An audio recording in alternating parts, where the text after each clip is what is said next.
What's going on, everyone? Welcome back to another video on my channel, and today we're going to be reacting to my 2020 AFL predictions. I'm not looking forward to going over these ones because, well, over the last few years I've certainly screwed up a few and been ridiculed for them, to say the least. But I'm looking forward to seeing what I got right and what I got wrong because, quite frankly, well, I can't remember exactly what I said all those months ago back in February. So looking forward to it. So let's get straight in to see my 2020 AFL season predictions. Here's my predictions for 2020. Coming in at 18th, wooden spoon for 2020 is going to be Gold Coast. Gold Coast, pretty stock standard. They didn't finish last, which was a positive for them. It was the mighty Adelaide Crows. 17th, Freo. Now that's, to be honest, if they went through, if that was before COVID hit, I reckon they would probably, they might have actually finished towards lower than what they did. 16th, I have Sydney in 16th. I actually got right, so I can tick that one off. I feel like they're going to do the complete opposite. I think they're in that period now where there's a little bit of a rebuild. They have a good crop, Sydney. They'll be good in the next couple of years. They're going to build again, I reckon. This is where it gets controversial. 15th place. Now this team finished in the 8th position last year. Struggled to make the 8 towards the end. I can't believe I'm saying this, but going into 2021, I have a new coach, Ben Rutten. Essendon. I predicted Essendon to finish 15th. I know what you're saying. Oh, they were building. They did take a step back though, and they weren't exactly what they wanted to be. But they still did okay. They finished 12th or 13th, I think. 14th, I have the Adelaide Crows. 14th, I had Adelaide. I was so far off. Some people even saying wooden spoon. I mean, come on, give them credit. They got one of the better midfields in the country. Oh, that's shocking.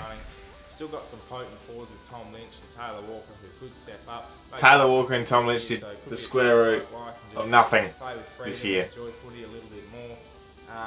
This is what I get for being positive about the Crows. A new coach, a new vision, and a new voice really springs people into gear. So I do think they'll do a little bit more than people. They did bugger all for 15 rounds and only won the last 3. Fighting for the 8th. And then lost to Richmond anyway. But they'll probably surprise me and finish top 4 and all that crap as well. But yeah, 14th for now. Wow. Let me tell you something. Never again am I going to be so optimistic about the Crows. That's a fact. I tried to give them some credit. There's some quality players. But after this year, I'm not going to bother. And quite frankly, I enjoyed it. Hawthorn finished 15th. So I don't know where Hawthorn's sitting. They were kind of that nowhere team. They showed something, took it up to Port, but never really did much overall. I just have no idea where they're sitting. 12th St Kilda. No, I didn't rate them too much going into this year, and I'm glad they proved me wrong because they've got, as they've shown throughout the year, high calibre.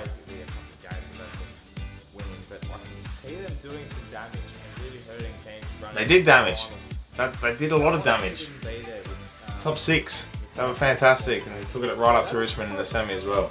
I just think the couple of new recruits they got, the likes of Dougal Howard, Paddy Ryder, both prolific. Dougal and Paddy were fantastic for St Kilda this year. Packet for 2020 is going to be Carlton. They're going to be finishing. Tick tick. Yeah, I'm sad about Charlie Curnow. I really think he's going to be one of the star packets in the future, and hopefully he gets his body right because that will jump. That's what make Carlton jump further on into the future, is having him up there. So for them to finish 11th, I've got that right. So finishing 10th is the grand final. GWS. Don't see them making the 8. All right. So I got ridiculed. If you read some of the comments from this, from me posting my 2020 predictions, a lot of people said GWS. Me calling GWS not to make the 8 was a dumb call. There are some meaner words in there, and I thought it was very funny because I was like, wait and see. A lot of the finalists, grand finalists, haven't done too well in the next year, and that's been for quite a while now. So when I said 10th, I knew I was taking a shot, but I also felt that they wouldn't do as much damage as they did, and I bloody got it right. So full credit, full credit to me. Nah, not really. To be honest, it was just taking a punt, and I'm glad it came off because Now look at them, they're going to be losing players left, right and centre, and I think they might even drop even further next year. So that's I've actually done not too bad so far. I'm already up to 10th. That's 5. That's 3 in a row I've got right now. The D's finishing 9th. They'll be better next year as well, but I'm on a roll at the moment. So far, so that's the bottom 10. Alright, let's go through the bottom 10. So I had the actual bottom 10 was Melbourne 9th, got that right. Got the Giants in 10th, got that right. Carlton 11th, got that right. Fremantle finished 12th, no. Essendon 13th, not quite. Gold Coast finished 14th, I was wrong about that. And Hawthorn finishing 15th. Sydney 16th, I got right. North Melbourne and Adelaide finishing in the bottom 2. So North Melbourne I didn't get right because I had Fremantle there. But nonetheless, we're on a roll at the moment. And it's interesting to see my top 8. Because I actually can't remember it. But I'm pretty happy with myself, to be honest. This is probably one of the more, how can I put this, better predictions I've done since doing this whole YouTube and predicting AFL season. So, see how we go. Gee, we're off to a shit start, aren't we? Having North in 8th and they finished 17th. I'll pop myself up too much. Never mind. No, they were really, really good. They were probably the better team throughout the year, more consistently, along with Port and obviously Richmond. So didn't give them enough credit coming into this year. And to be honest, I reckon COVID sort of helped them a bit more. Having those experienced legs and stuff like that would have helped through, that quiet period where we had people, not training as much together, and you're having that experienced body. It really, really helps. So that's what probably got them the edge. Had Port 6th. Now, Port were someone that I didn't know what to predict this year, and happily I'm wrong, and they were top of the ladder, but I did think we'd do something this year. Didn't expect it to be as well as it was, but I think everyone can say that. Brisbane in 5th. Yeah. They finished 2nd.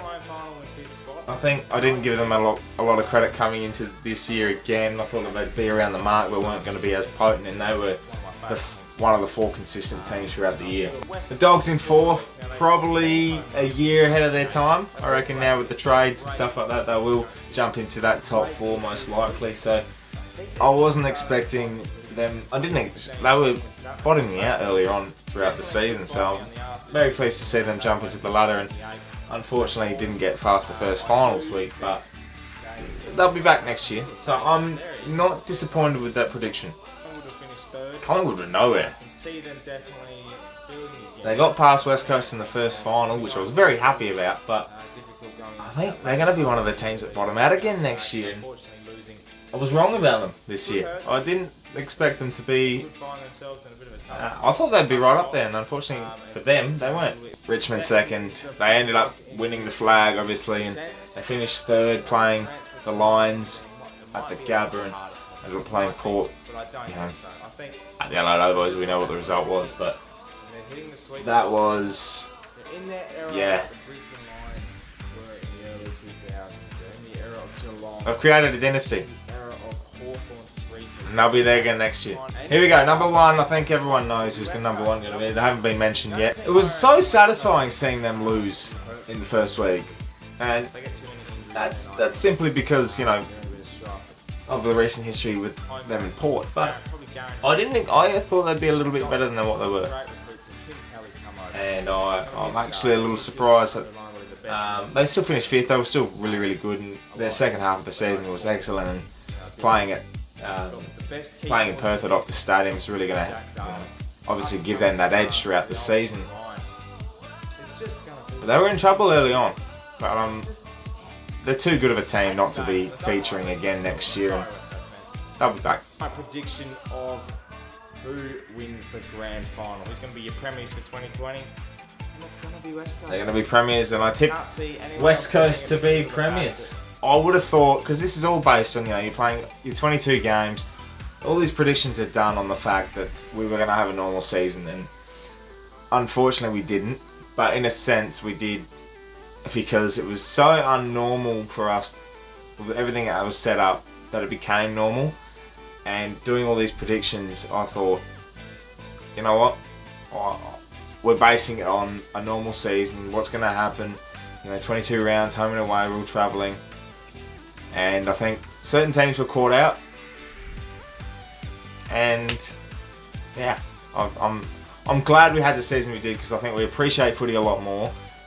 We appreciate, someone like Richmond, who are in a golden era at the moment, and they still win it after everything that happened throughout the season. And I think we can fully appreciate the fact that doing these predictions are hard enough, but when you have a season like no other, yeah, it's great to have footy and great to do these predictions. And I'm looking forward to doing next year's, because I have no clue again. So there you have it. That is my reaction to my ladder for the 2020 AFL season. My predictions, well, they weren't too bad, but I got pretty much, I think, like 5 or 6 right. And if you base it on the top 8 and stuff like that, I did have a majority of the teams in there. So I'm not too disheartened by the fact that I did screw up a couple, but nonetheless, I did get a few right. And I'm looking forward to doing next year's. As I said, it's going to be even more difficult. A lot of people have had successful trade periods. The draft's going to be so interesting again, and I'm very much keen to see how 2021 pans out. So let me know in the comments below how you went with your predictions, what you thought of mine for 2020, and we can have a big discussion throughout the comments section. I've missed you guys. It's been a week, it's been a minute, so back after having some personal issues with surgery and stuff like that, so nothing to stress about, but we're back. We're ready to go. We're going to finish the year off strongly. A few episodes to go on the pair, and the draft is not too far away as well. So make sure you subscribe to the channel if you're new for plenty more Port Adelaide and AFL content coming your way. My name's Anthony, and as always, can the pair.